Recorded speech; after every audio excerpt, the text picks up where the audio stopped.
اس تخلیق کے بارے میں جان کر آپ سبحان اللہ پکار اٹھو گے۔ یہ جو آپ دیکھ رہے ہو یہ مچھر کی مائکروسکوپک امیج ہے۔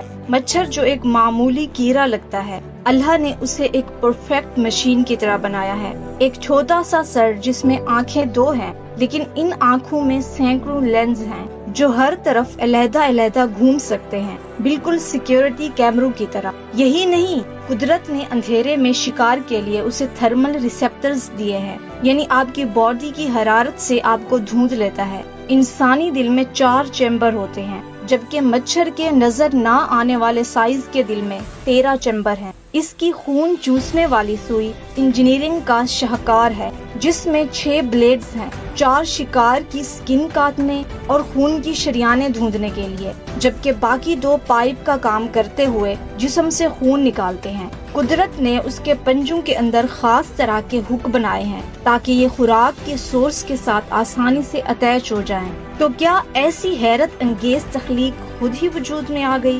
نہیں، اس کو سب سے بہترین تخلیق کار نے بنایا ہے، جو ہے اللہ سبحانہ و تعالی۔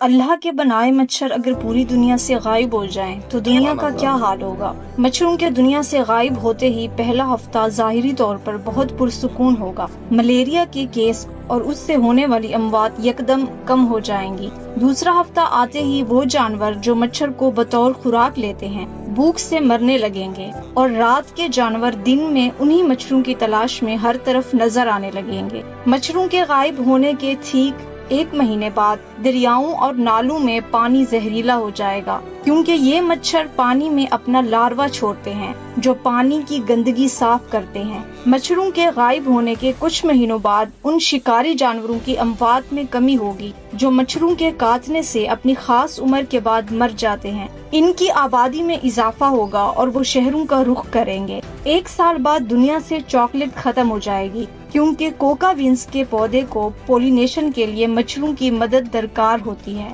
تو دیکھا، اللہ کی یہ حقیر چیز بھی انسانوں کے لیے کتنی خاص ہے۔ سبحان اللہ۔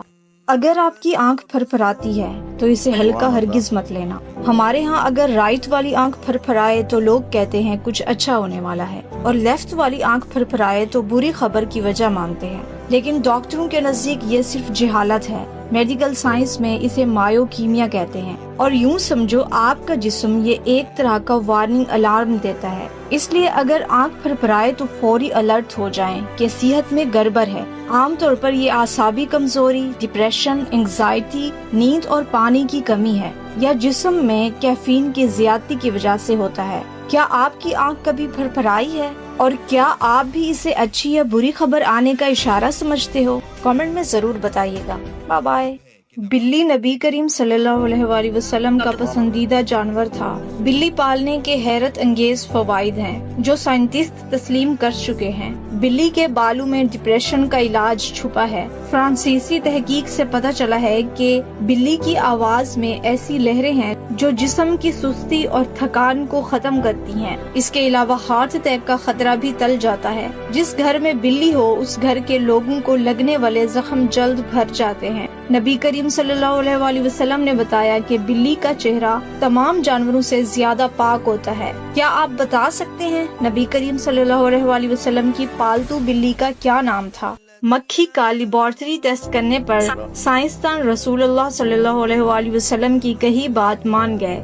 حال ہی میں سائنسدانوں نے 4 مکھیوں کے رائٹ اور لیفٹ پروں کو الگ الگ کر کے لیبارٹری میں معائنہ کیا، اور یہ دیکھ کر حیران رہ گئے کہ مکھی کے بائیں پر کے اوپر بیکٹیریا، فنگل گروتھ اور ٹاکسن تھے، جبکہ دایاں پر کسی بھی جراثیم سے نہ صرف پاک تھا بلکہ اس پر اینٹی بایوٹک موجود تھے، یعنی مکھی کی گندگی سے ہونے والی بیماریوں کا علاج تھا۔ 14 صدیاں پہلے جب کسی سائنسی لیبارٹری یا ٹیکنالوجی کا وجود تک نہیں تھا تو ہمارے آقا صلی اللہ علیہ وآلہ وسلم نے حکم دیا تھا کہ جب مکھی تم میں سے کسی کے برتن میں پڑ جائے تو پوری مکھی کو برتن میں ڈبو دیں اور پھر اسے نکال کر پھینک دیں، کیونکہ اس کے ایک پر میں شفا اور دوسرے میں بیماری ہے۔ بے شک ہمارے آقا کی زبان سے نکلا ایک ایک لفظ سچا اور رہتی دنیا تک درست ہے۔ ہمارا ایمان ہے کہ سائنس چاہے جتنی بھی آگے چلی جائے قرآن اور حدیث کو جھٹلا نہیں پائے گی۔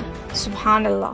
حضور پاک صلی اللہ علیہ وآلہ وسلم کی بتائی قیامت کی ایک اور نشانی ظاہر ہو گئی۔ انگلستان کی یونیورسٹی آف کینٹ کے ماہرین کی ایمبریولوجی پر جدید ریسرچ کے مطابق ماضی کے برعکس آج دنیا میں وائی کروموسومز آہستہ آہستہ کم ہوتے جا رہے ہیں۔ اگر آپ کو نہیں معلوم کہ وائی کروموسوم کیا ہے تو جان لیں کہ میل سپرم اور فیمیل ایگ کا ملاپ ہونے پر ایکس ایکس کروموسومز خواتین جبکہ ایکس وائی کروموسوم مرد کی پیدائش کا باعث بنتے ہیں۔ وائی کروموسوم کم ہونے کا مطلب فیوچر میں مردوں کی نسبت عورتوں کی تعداد زیادہ ہونا ہے، اور صحیح بخاری کی حدیث سے ثابت ہے کہ پیارے آقا صلی اللہ علیہ وآلہ وسلم نے قیامت سے کچھ پہلے زمانے کی ایک نشانی یہ بھی بتائی ہے کہ اس وقت عورتوں کی تعداد بڑھ جائے گی اور مرد کم ہوں گے، جبکہ 50 عورتوں کا نگران صرف ایک مرد رہ جائے گا۔ اس حدیث اور جدید ریسرچ کو پڑھیں تو مطلب صاف ہے کہ ہم زمانہ آخر میں داخل ہو چکے ہیں۔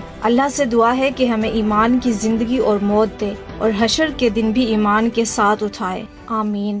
خدا کی قدرت، آپ کے پاؤں کا سائز ہمیشہ آپ کے بازو کے برابر ہوتا ہے۔ ہو سکتا ہے آپ کو اس کا یقین نہ آئے، مگر آپ خود چیک کر سکتے ہیں۔ اپنے پاؤں کی ایڑی کو اپنے بازو کی کوہنی یعنی مرنے والی جگہ پر رکھیں۔ آپ دیکھیں گے کہ پاؤں کا انگوٹھا آپ کے ہاتھ کے آغاز کے ہونے والی جگہ تک ہوگا۔ یہ اللہ کی عظیم قدرت ہے کہ انسانی جسم کو ناپ تول کر بنایا ہے۔ کامنٹ میں ضرور بتائیں، ایسا ہی ہے نا؟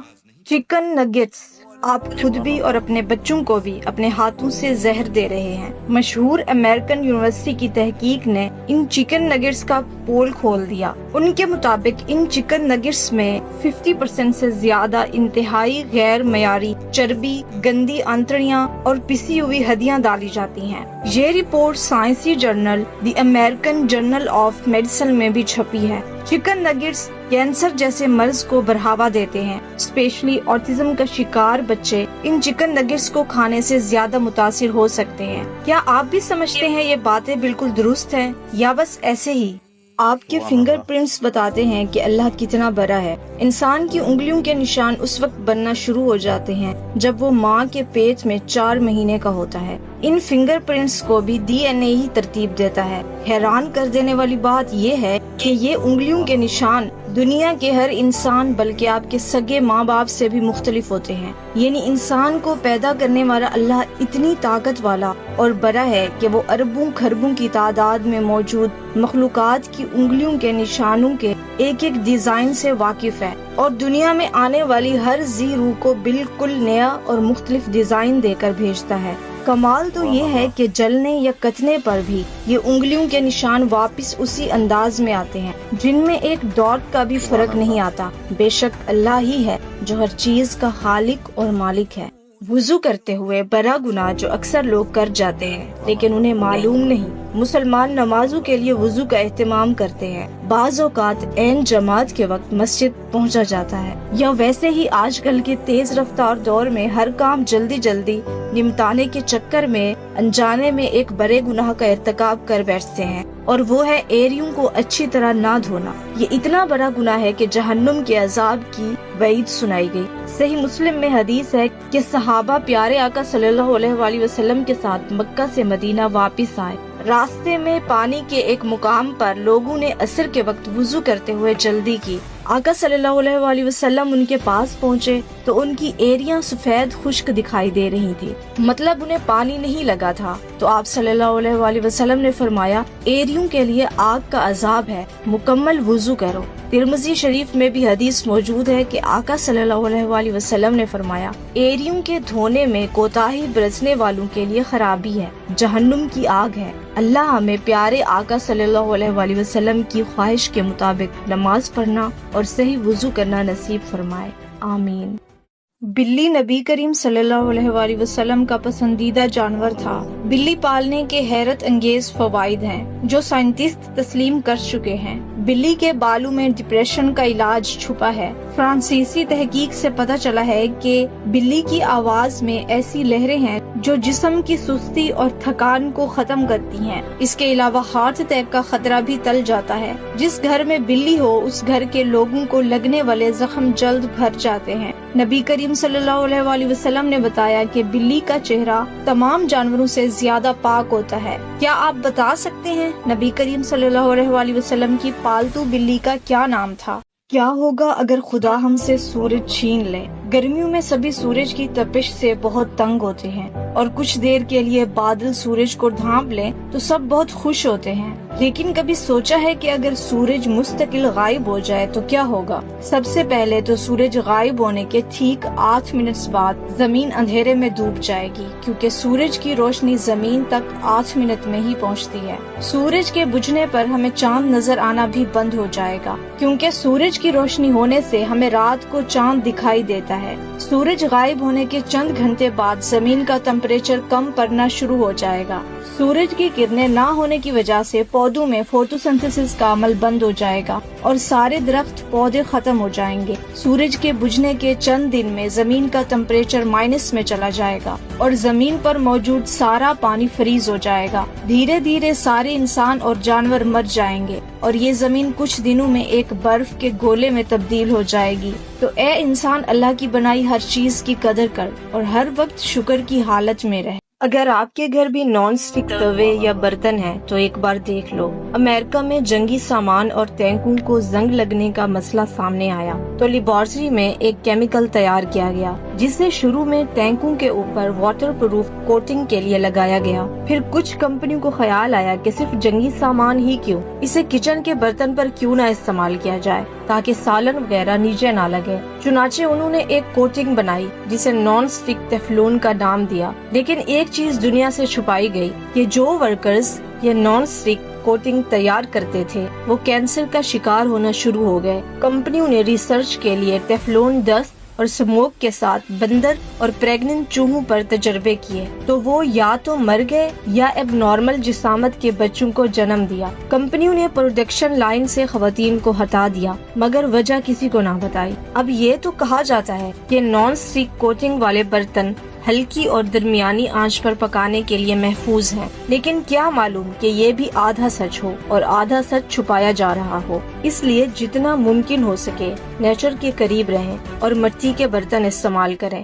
لوہے سے متعلق جو راز قرآن نے 1400 سال پہلے بیان کیا تھا، اس کے بارے میں سائنسدانوں کا کہنا ہے کہ لوہا اس زمین کی لوکل پروڈکٹ نہیں ہے، کیونکہ لوہے کے پیدا ہونے کے لیے ایک خاص درجہ حرارت کی ضرورت ہوتی ہے جو ہمارے سورج کے اندر بھی موجود نہیں۔ لوہا صرف سپر نووا کی صورت میں ہی بن سکتا ہے، یعنی جب کوئی سورج سے کئی گنا بڑا ستارہ پھٹ جائے اور اس کے اندر سے پھیلنے والا مادہ کسی سیارے پر گر جائے۔ سائنسدان کہتے ہیں کہ اربوں سالوں پہلے زمین پر شہاب الثاقب گرے تھے جن کے اندر لوہا موجود تھا۔ اللہ نے یہی بات 1400 سال پہلے بتائی ہے۔ قرآن مجید کی ایک سورت کا نام ہے الحدید، جس کا مطلب ہے لوہا، اور اسی سورت کی آیت نمبر 25 میں ہے کہ ہم نے لوہے کو اتارا، اس میں سخت قوت اور لوگوں کے لیے فائدے ہیں۔ اس آیت میں لفظ اتارا قابل غور ہے، یعنی لوہا پہلے سے اس زمین پر موجود نہیں تھا۔ ایک اور حیران کر دینے والی بات یہ ہے کہ لوہا زمین کی بالکل درمیانی تہہ میں ہے۔ قرآن میں 114 سورتیں ہیں اور سورت الحدید کا نمبر 57 ہے، یعنی سورت حدید ایگزیکٹ قرآن مجید کے درمیان میں ہے، یعنی اللہ نے اس سورت کی ترتیب بھی اسی حساب سے رکھی جو کہ ایک معجزے سے کم نہیں۔ اسلام اور قرآن کی سچائی جدید سائنس ہر روز تسلیم کر رہی ہے، مگر پھر بھی لوگ ایمان کیوں نہیں لاتے اور ایمان والے بے ایمانی کیوں کرتے ہیں؟ کیا آپ نے کبھی سوچا ہے آخر ٹھنڈ اور گرمی کا موسم کیسے آتا ہے؟ جیسا کہ آپ کو پتا ہوگا کہ ہماری زمین 23.5 ڈگری پر جھک کر سورج کا چکر لگاتی ہے اور زمین خود بھی اپنی ایکسس پر گھومتی رہتی ہے۔ زمین سورج کا چکر 30 کلومیٹر پر سیکنڈ کی سپیڈ سے لگاتی ہے۔ جب زمین سورج کے پاس آتی ہے تو اسے پیری ہیلین کہا جاتا ہے۔ اس وقت زمین پر سورج کی روشنی بہت ہی کم مقدار میں پہنچتی ہے، جس کی وجہ سے ہمیں ٹھنڈ کا موسم دیکھنے کو ملتا ہے، اور دوسری طرف جب زمین گھومتے گھومتے سورج سے دور چلی جاتی ہے تو ایفیلین کہا جاتا ہے۔ تب زمین پر پوری طرح سے سورج کی روشنی پڑنے کی وجہ سے ہمیں گرمی کا موسم دیکھنے کو ملتا ہے۔ اور اگر آپ کو لگتا ہے جب زمین سورج کے نزدیک آتی ہے تو گرمی اور دور جانے پر سردی کا موسم آتا ہے، تو ایسا نہیں ہے بلکہ اس کے اپوزٹ ہوتا ہے۔ کیا آپ کو بھی ایسا ہی لگتا تھا؟ کمنٹس میں ضرور بتائیے گا۔